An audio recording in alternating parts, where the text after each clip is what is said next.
What is angelic yoga alchemy? Once again, family, I'm Baba Rave. Aloha, praises, and cheers. I'm going to be talking about a synthesis for the new world, for the new age of healing, biohacking, longevity, and even immortality. This synthesis includes the Western religions and the origins of the Western religions, which comes technically out of different dynasties and empires that we know of from long ago that have transformed their religious priesthood into the Kabbalah, and through that came the angelic hierarchy. And inside of the Kabbalah, we have the angelic hierarchy within side of angelic tantra or yoga, which is a combination of yoga and qigong.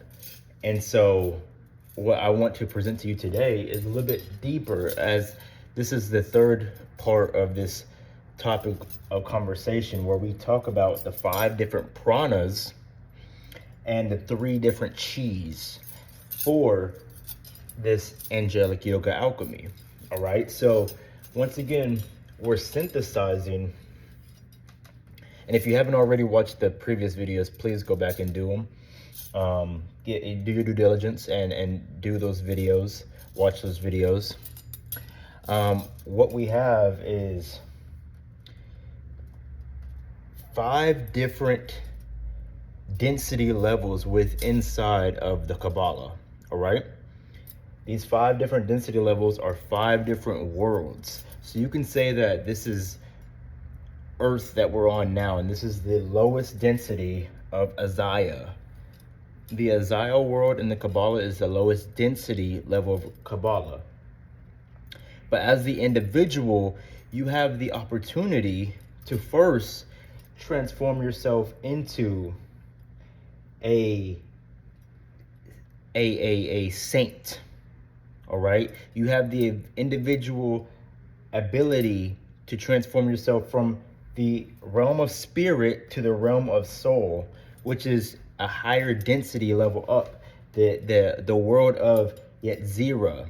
All right, the world of Yetzirah in the Kabbalah is the second highest density level up. This is the 4th, 5th, and 6th dimension.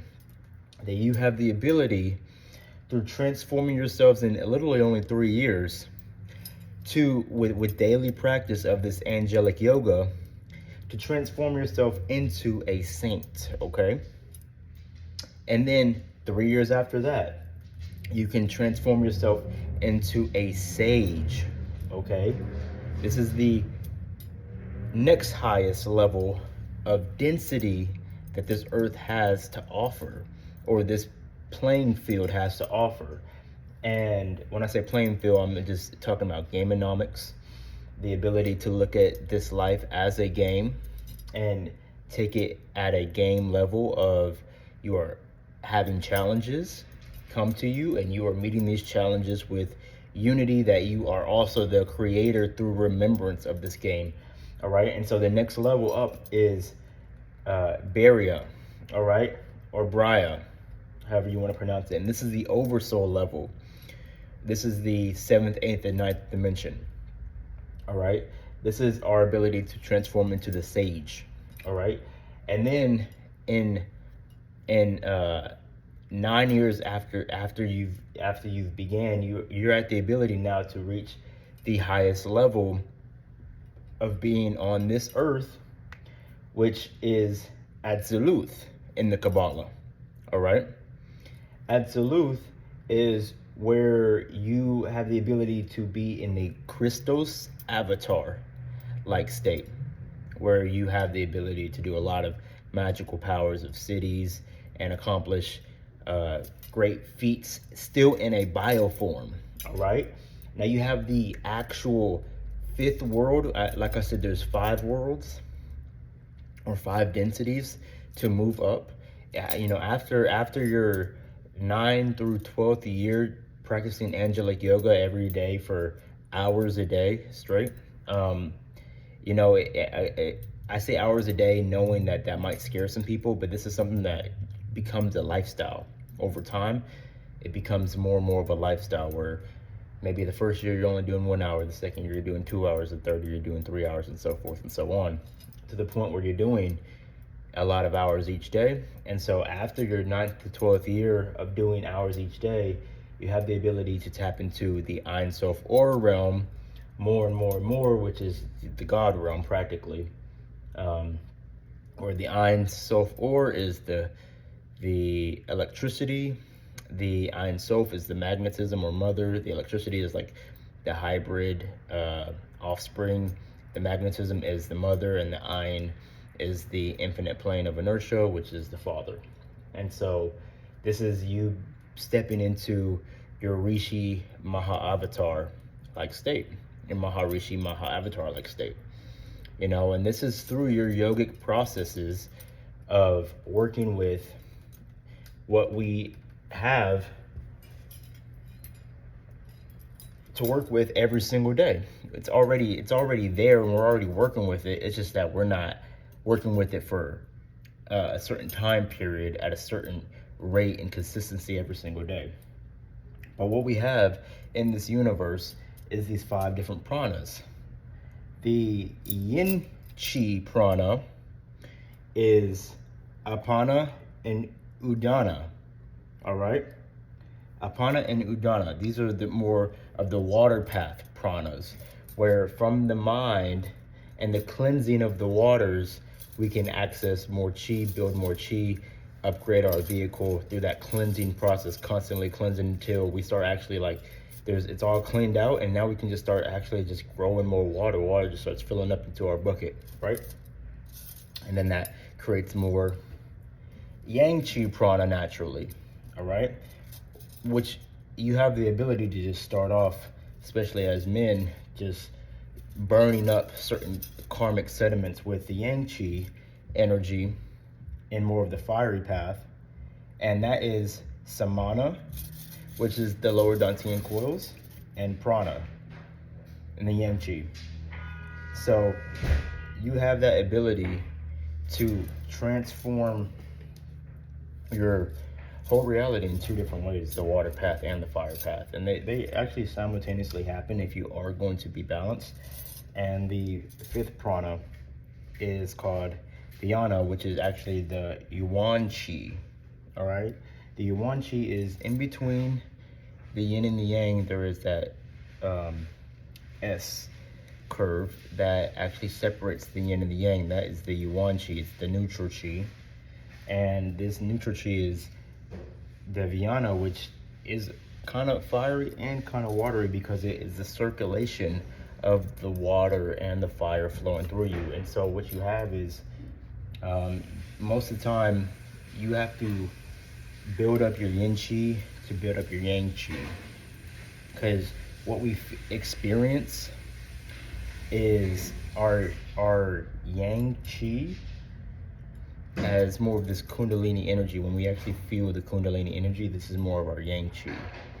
But when we are just day by day growing in more and more cultivation of energy and power, that's more of our yin chi, because that's going into the blood, making our blood more stronger, making our fascia more stronger, making our meridians more open, and the chi being able to flow more potently. That's more of our yin chi that we actually feel on a subtler level.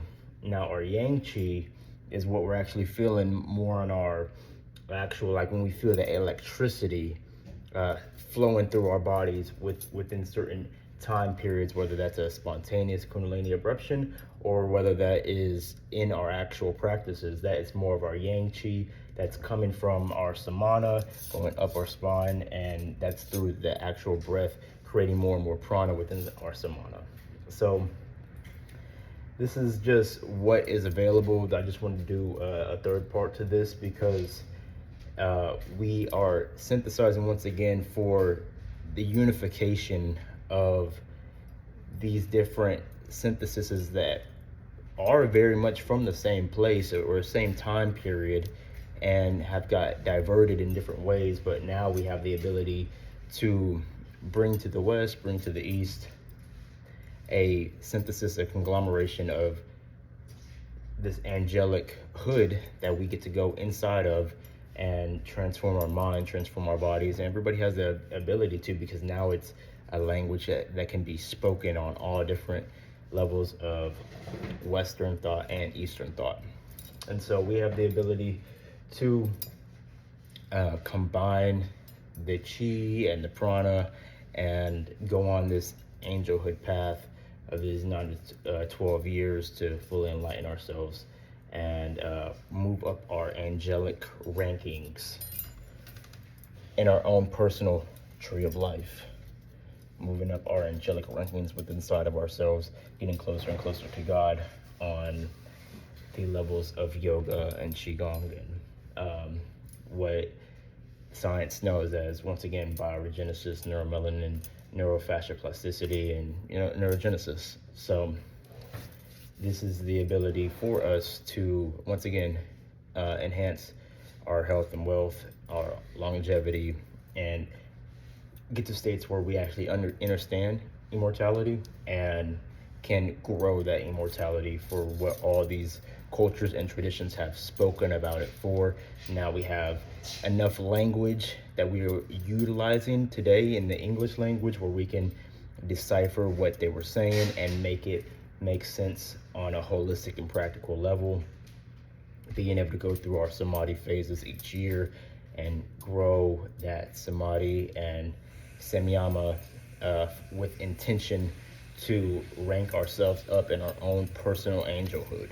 So this is Baba Ray once again. Aloha, Ohana. This is us moving once again through our own angelhood experience within inside of our vessel and our avatar, and letting God flow into us and us getting closer to God. Praises and cheers, Aloha family.